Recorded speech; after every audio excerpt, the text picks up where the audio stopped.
Coming as Commodore's lingering death rattle was in its final throes, Wunderkind's only release would be the run-and-gun platformer, Ruff N Tumble. With the highly regarded Renegade on publishing duties, Robin Levy, Jason Perkins and Jason Page's cutesy yet violent delight would release at the tail end of 1994 and give Amiga owners one of their final hurrahs. The game itself is pretty much plotless, with the manual alone providing the setup. Playing as Ruff Rogers, the happy-go-lucky 8-year-old is transformed into a ruthless killing machine when he falls down a hole in the park, losing his marbles, quite literally. If that wasn't enough, the evil Dr. Destiny has confiscated Ruff's prized collection and challenged him to stop his plans of world domination by giving him a gun, as he's besieged by a robot army. Ruff N Tumble's story is pretty nonsensical, and the irreverent tone of the writing acknowledges its ridiculousness, with plenty of nods to the reader peppered within the prose. Teleporting into the first level, the pixel art is of tremendous quality, utilising a palette of 32 colours to the fullest.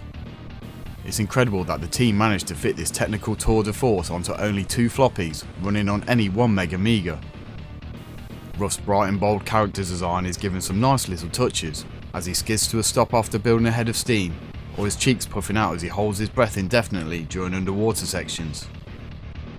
Our protagonist's animation cycles are smooth and weighty, reflecting the momentum-based running and jumping mechanics as he navigates the environments. The tinhead enemies are just as meticulously crafted with plenty of variety, as grunts spin their way towards you and large mechs pound the ground. The transformation of the enemy design throughout the worlds creates a real sense of progress, as no foe is repeated from previous levels, with the wizard being a particular highlight. Explosions are napalm-like, and chunky projectiles denote differing weapon upgrades. Even points-based collectibles change based on the world you inhabit, with competition pros and floppy disks providing a change from the standard dual trinkets, all while maintaining the strong cartoon aesthetic. Ruff N Tumble has 4 worlds consisting of 3 levels and 1 boss fight, each one feeling more expansive than the last. Environments range from the fantasy forest to Dr. Destiny's castle, with each one not only imbued with a different aesthetic, but also different environmental hazards such as electric fields and your typical spike traps. No parallax scrolling is utilised in order to maintain frame rates, but blurring trickery is employed to provide a sense of depth. Scrolling can suffer with a bit of judder when moving at high speeds, but frame rate drops are few and far between, even during the more anarchic moments. The general presentation and Jason Perkins' sprite work are quite outstanding, pushing the limits of what the Amiga could do, even as it was being phased out of shop fronts and giving console champions something to think about. The music and audio design by Jason Page contributes to Ruff N Tumble's acute sense of polish, elevating the game's general production values even further. The infusion of techno and metal elements combine to provide an energetic and well-produced soundtrack. Its brash style and tempo changes amplify the on-screen carnage, intensifying further for boss battles.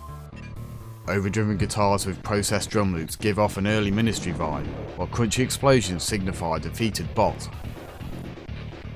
The sound effects work is very good, with samples being put to great use and making the combat feel impactful, such as when your projectiles hit one of the metal menaces with a resounding clank.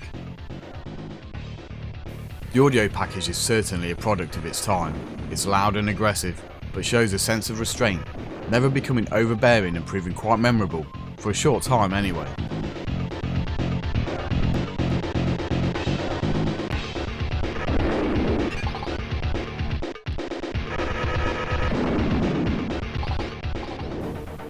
Ruff N Tumble's gameplay is a familiar mix of shooting and platforming, with multi-directional fire enabled by depressing and holding the fire button. While this works well for the most part, enemies on slopes can prove difficult to hit, as your weapon's 45-degree increments don't quite line up with the pathing of the bot. Level design is relatively open, as collecting all of your marbles, and the occasional magic marble, is the only way to activate the exit and progress to the next stage. Barriers that require keys will also halt your progress, forcing you to backtrack on occasion, as will the allure of secret areas. It dispenses with the linear left to right of many games in the genre, adding in plenty of verticality. This offers a great sense of freedom despite the levels not being overly large, and it's no wonder it was received well by fans and critics alike.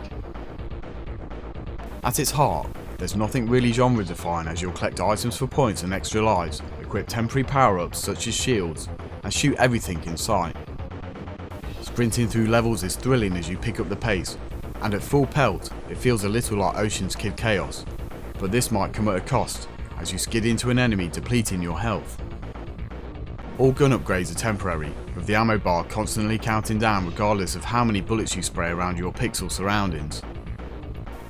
However, retention of power-ups can be elongated through collecting items marked with a P scattered throughout the play area, meaning there's a trade-off between keeping powerful weapons and haphazardly running headfirst into a group of enemies.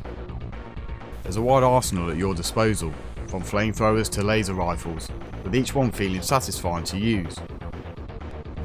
The default gun has infinite ammo but an inbuilt overheat mechanic, so liberal use of the auto-fire will decrease the fire rate, making you vulnerable to the larger, more bullet sponge type enemies. The inertia infused running and jumping will initially feel a little frustrating as you slide off a platform into an electricity field, causing instant death. There's also quite a bit of ledge forgiveness present, allowing you to rectify some of those misjumps quickly. Boss battles are tough, although they soon settle into rudimentary attack patterns. But the evolution of the standard enemy design throughout the 4 worlds means the player will have to learn and adapt as they progress. Tin head generators act as respawn points for the rogue robots, but do become exhausted, ensuring any backtracking doesn't result in any cheap deaths. The enemy AI is generally exceptional, preventing the action from becoming stale and gradually ramping up the difficulty. Ruff N Tumble is quite a challenging game, but thankfully it's quite generous in aiding the player. Metallic depressible buttons act as checkpoints, unless you lose all of your lives and it's back to the beginning you go, and a password system is also present. As a result, the difficulty curve feels balanced and fair, with any failures normally being a result of player over-exuberance. And exuberant is a good word to sum up Ruff N Tumble. The sterling graphics are matched only by its spirit and addictiveness. Gameplay is energetic, enjoyable, and when wrapped up in a presentation this attractive, it becomes hard to resist. Wunderkind's lone offering is one of the great parting highlights for the Amiga, remaining immensely playable and enjoyable today. Its finely tuned action, almost flawless presentation and heavy soundtrack puts this at the pinnacle of platformers for the system.